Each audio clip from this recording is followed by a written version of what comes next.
तो कहानी की शुरुआत होती है रोज फैमिली को दिखाते हुए, जहां हस्बैंड एंटी, वाइफ के और उनकी स्वीट सी बेबी रोजी ज़ॉम्बी आउटब्रेक के बाद से ऑस्ट्रेलिया के किसी रूरल जगह पर कुछ टाइम से एक हाउस बोट पर सेफली रह रहे होते हैं। अब एक दिन एंडी बोट ड्राइव करते हुए नदी के किनारे दो बच्चे को खेलते हुए देखता है। एंडी उनको देखकर जैसे ही हाई करता है, शायद उन बच्चों के पिता को वो चीज अच्छी नहीं लगती और वो पॉकेट से गन निकालकर एंडी को दिखाते हैं, जिसे देखने के बाद एंडी अंदर चला जाता है। अब रात को एंडी और की के बीच आर्ग्यूमेंट हो जाती है, क्योंकि बोट पर उनके पास सिर्फ 3 वक्त का खाना ही बचा हुआ था, जिसे देख कर के बोट छोड़कर एक टाउन में चलने के लिए कहती है, जो उनसे 30 से 40 किलोमीटर दूर था, ताकि वो लोग वहाँ से फूड सप्लाईज अरेंज कर सके। लेकिन एंडी कोई भी रिस्क नहीं लेना चाहता था और इसीलिए वो के को मना कर देता है,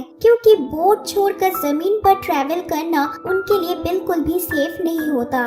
अब नेक्स्ट डे एंडी को एक टूटी हुई बोट दिखाई देती है। वो उस बोट पर जरूरी सामान और खाना ढूंढने चला जाता है, लेकिन सप्लाई लेने के टाइम उसको बोट के अंदर से कुछ आवाजें सुनाई देती है, जिसके कारण एंडी वहां से जल्दी से निकलकर अपने बोट पर वापस आ जाता है। लेकिन अच्छी बात ये थी कि उस बोट में से एंडी को 3 महीने का राशन मिल जाता है। अब सप्लाई देखकर के भी बहुत खुश होती है और वो एंडी को कुछ देर रेस्ट लेने के लिए कहती है। अब खतरे से अनजान के उस बोट पर कुछ और सप्लाईज लेने के लिए चली जाती है, जहां एक ज़ॉम्बी उस पर हमला कर देता है। अब जब एंडी सो के उठता है तो उसको बोट के फ्लोर पर खून के निशान मिलते हैं और उसको पता चलता है कि के को ज़ॉम्बी ने काट लिया है, जिसका मतलब है कि 48 घंटे के बाद के ज़ॉम्बी में बदल जाएगी। लेकिन एंडी ये सब कुछ भी मानने के लिए तैयार नहीं होता है कि उसकी बीवी के साथ कुछ गलत हो सकता है। उसको अभी भी यही लगता है कि के ठीक हो सकती है और इसीलिए एंडी के और रोजी को लेकर बोट छोड़ के जमीन पर आ जाता है, ताकि वो के को हॉस्पिटल लेके जा सके। अब कुछ दूर चलते ही रास्ते में उनको एक कार मिलती है। जब एंडी उस कार में फ्यूल डालने लगता है, तब एक ज़ॉम्बी वहां आ जाता है, लेकिन एंडी उसको देख लेता है और कार लेके वहां से निकल जाता है। अब कुछ दूर आने के बाद के कार से उतरती है रोजी का डायपर चेंज करने के लिए, लेकिन तभी के की तबीयत बहुत ज्यादा बिगड़ जाती है और वो जमीन पर गिर जाती है। इसके बाद जब के को होश आता है तो वो एंडी के ऊपर चिल्लाने लगती है, ताकि एंडी उसको यहीं पर छोड़ के चला जाए, क्योंकि उसको डर होता है कि वो ज़ॉम्बी में टर्न होने के बाद एंडी या फिर रोजी को इन्फेक्टेड कर देगी। लेकिन एंडी के को जबरदस्ती कार में बिठा के दरवाजे का हैंडल तोड़ डालता है। अब कुछ दूर आगे जाते ही उनके कार के सामने अचानक से एक ज़ॉम्बी आ जाने पर एंडी डिस्ट्रैक्ट होके कार को पेड़ पर जाके ठोक देता है। जब एंडी को होश आता है तो वो देखता है कि उसकी बीवी ऑलरेडी ज़ॉम्बी में कन्वर्ट हो चुकी है। अब जैसे ही एंडी पीछे की सीट से रोजी को बाहर निकालने की कोशिश करता है कि एंडी को काट लेती है, जिसे एंडी भी इन्फेक्टेड हो जाता है। अब रोजी को कार से सक्सेसफुली बाहर निकालने के बाद एंडी रोने लगता है, लेकिन अपनी बेटी के बारे में सोच के वो खुद को हिम्मत दिलाता है और के को मार के उसके हाथ से स्टॉप वॉच को रिसेट करके खुद पहन लेता है और यहाँ से उसका 48 घंटे का काउंटडाउन शुरू हो जाता है। अब एंडी रोजी को लेकर पैदल चलना स्टार्ट करता है, लेकिन कुछ दूर जाने के बाद उसको वही ज़ॉम्बी दिखता है जिसके वजह से उसके कार की एक्सीडेंट हुई थी। एंडी जैसे ही खुद को उस ज़ॉम्बी से डिफेंड करने की कोशिश करता है, तभी वहाँ एक बच्ची आ जाती है जिसका नाम होता है ठूमी। वो एंडी को उसके डैड से दूर रहने के लिए कहती है और एक पत्थर से खुद का हाथ काट लेती है, जिसके कारण उसके ज़ॉम्बी डैड खून के स्मेल को फॉलो करते हुए ठूमी के पीछे पीछे चले जाते हैं। अब इसके बाद एंडी उसी टाउन में चला जाता है जिसके बारे में के ने उसको बताया था। एंडी उस टाउन के स्कूल में एंटर होते ही उसकी मुलाकात वहाँ के टीचर एटा से होती है। एटा एंडी के घाव पर मलहम पट्टी करती है और वहाँ उसको रात गुजारने के लिए अलाउ भी करती है। पहले एंडी सोचता है कि वो एटा के पास रोजी को रखेगा, बट एटा की बीमारी को देखते हुए वो अपना मन बदल लेता है। अब इधर ठूमी के मदर को दिखाया जाता है जो कबीले के दूसरे लोगों के साथ ज़ॉम्बियों का शिकार कर रही होती है ताकि उनको मार के इस एरिया को क्लियर किया जा सके, और साथ में वो ठूमी को भी ढूंढ रही होती है। एक्चुअली दोस्तों, ठूमी अपने डैड से बहुत क्लोज होती है। उसके डैड अब ज़ॉम्बी बन चुके हैं ये जानने के बाद भी वो अपने डैड को छोड़ नहीं पाई है, और इसीलिए वो उसके डैड को एक गड्ढे के अंदर कैद करके रखती है और उन पर नजर रखती है ताकि उसकी मॉम या फिर कबीले वाले उसके डैड को मार न दे, और इसीलिए वो अपनी मॉम से छुपकर अकेले रहती है। अब इधर एंडी को दिखाया जाता है जिसका तबीयत रात में बहुत खराब हो चुका था। उसको खून की उल्टी होने लगी थी और वो बेहोश हो चुका था। सुबह जब उसको होश आता है तो वो देखता है कि उसके पास सिर्फ 32 घंटे बचे हुए हैं।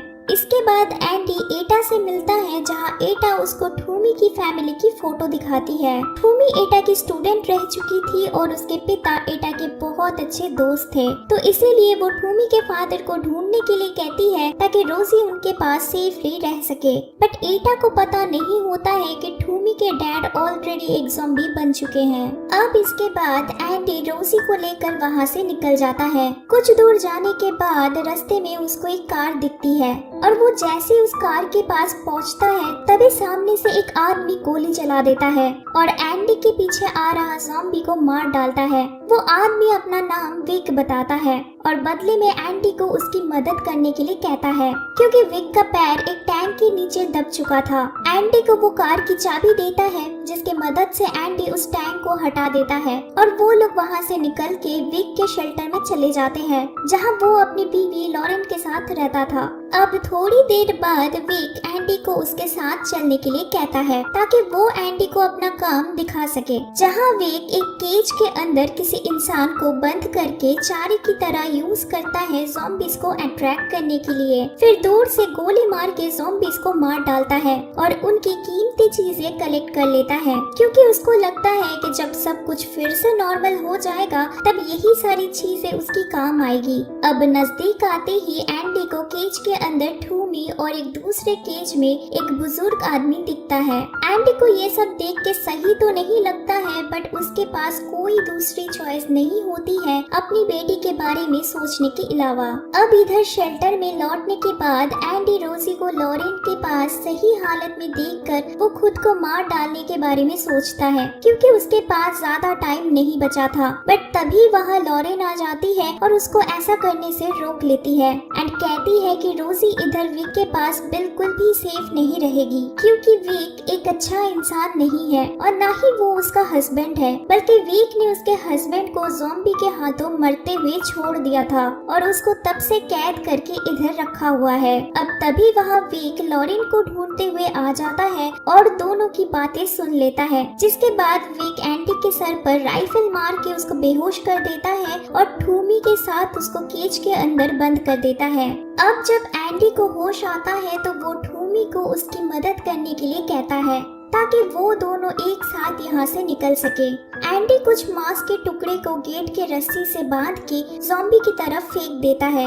इससे जब ज़ॉम्बी उस मांस के टुकड़े को खींचते हैं तो केज का दरवाजा थोड़ा सा ओपन हो जाता है और वो लोग वहाँ से निकलकर विक के शेल्टर में चले जाते हैं, जहाँ से वो लोग लॉरेन और रोजी को रेस्क्यू करके वहाँ से भागने की कोशिश करते हैं। बट तभी विक नींद से जाग जाता है और वो एंडी को गोली मारने की कोशिश करता है, लेकिन लॉरेन बीच में आ जाती है और गोली लगने से उसकी मौत हो जाती है। इसके बाद वो दोनों वहाँ से भाग के एक गड्ढे में जाके छुप जाते हैं। अब अगली सुबह जब एंडी और ठूमी की बात हो रही होती है तब एंडी उसे समझाने की कोशिश करता है कि उसके डैड अब कभी भी ठीक नहीं हो सकते हैं, जिसको सुनने के बाद ठूमी जल्दी से दौड़कर उस पेड़ के पास चली जाती है जहाँ लास्ट टाइम वो अपने डैड को बांध कर गई थी, लेकिन वो आके देखती है कि उसके मॉम ने उनको मारकर उसी पेड़ के ऊपर समाधि दे दिया है।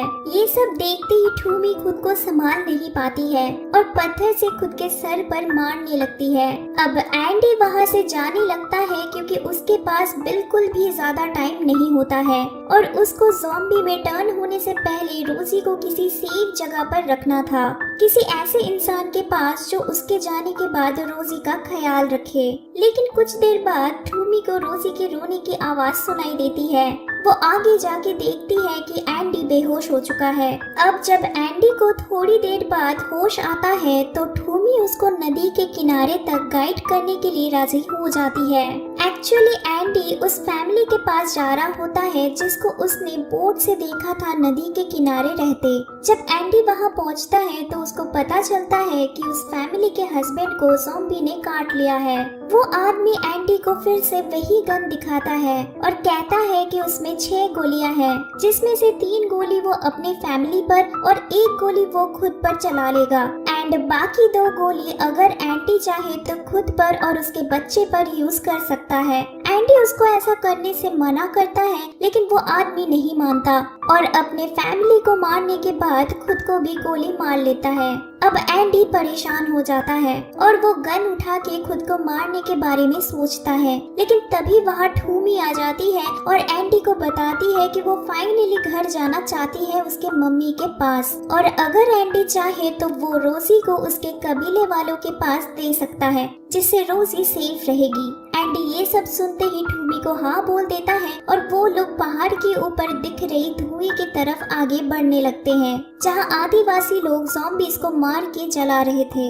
अब रास्ते में एक टनल आती है जहाँ उनको विक नजर आता है। ठूमी अपने साथ रोजी को लेकर वहीं पे खड़ी हुई एक गाड़ी के अंदर छिप जाती है, लेकिन विक एंडी को ढूंढ लेता है और उन दोनों में फाइट हो जाती है जिसके चलते एंडी से गन गिर जाती है और विक उसे उठाकर एंडी पर शूट कर देता है और इसके बाद ठूमी को गाड़ी से जबरदस्ती बाहर निकाल देता है जिससे ठूमी को सर पर चोट लग जाती है। इसके बाद एंडी जैसे तैसे उठकर आता है और विक की गोदी में रोजी को देखता है जहाँ विक लॉरेन को याद करते हुए रो रहा था। वो रोजी को मारने जाता है पर एंडी के बहुत रिक्वेस्ट के बाद विक रोजी को एंडी के पास दे देता है। अब इसके बाद एंडी रोजी और ठूमी को लेकर वहाँ से निकल जाता है, लेकिन क्योंकि ठूमी को सर पर चोट लगी थी तो वो ठीक से चल नहीं पा रही थी। अब इधर एंडी को बहुत अच्छे से समझ आ गया था कि उसके पास बिल्कुल भी टाइम नहीं है। इनफैक्ट कुछ दूर जाते ही एंडी की हालत इतनी खराब हो जाती है कि वो ऑलमोस्ट ज़ॉम्बी में टर्न होने ही वाला होता है। अब इसी टाइम एंडी की नजर एक मांस के टुकड़े की तरफ जाती है, जिसके बाद वो ठूमी को रोजी का ख्याल रखने के लिए कहता है और आखिरी बार के लिए रोजी को प्यार करता है। अब इसके बाद एंडी एक लंबे से स्टिक के एंड में उस मांस को लटका देता है। अब इधर ठूमी के मॉम को और उनके कबीले के लोगों को दिखाया जाता है जो ज़ॉम्बीज़ को मार के जा ही रहे होते हैं, लेकिन तभी वो लोग ठूमी और रोजी को आते हुए देखते हैं जो एंडी के बैग पर राइड कर रहे थे और उसको वही मांस के टुकड़े से गाइड करते हुए लेके आ रहे थे। उनके पहुंचने के बाद कबीले वाले एंडी को मारने ही जाते हैं, लेकिन ठूमी उनको रोक लेती है और एंडी की वाइफ की परफ्यूम निकाल कर स्प्रे कर देती है ताकि एंडी लास्ट टाइम के लिए अपने फैमिली को याद कर सके। इसके बाद वो लोग एंडी को मार डालते हैं और इधर ठूमी के मॉम को रोजी के पेट में एंडी का फाइनल मैसेज मिलता है जहां उसने एक व्हाइट पेन से थैंक यू लिखा हुआ था। इसके बाद वो लोग एंडी को ठीक वैसे ही समाधि देते हैं जैसे कि ठूमी के पिता को दिया गया था। गाइस, ये मूवी इधर ही खत्म हो जाती है।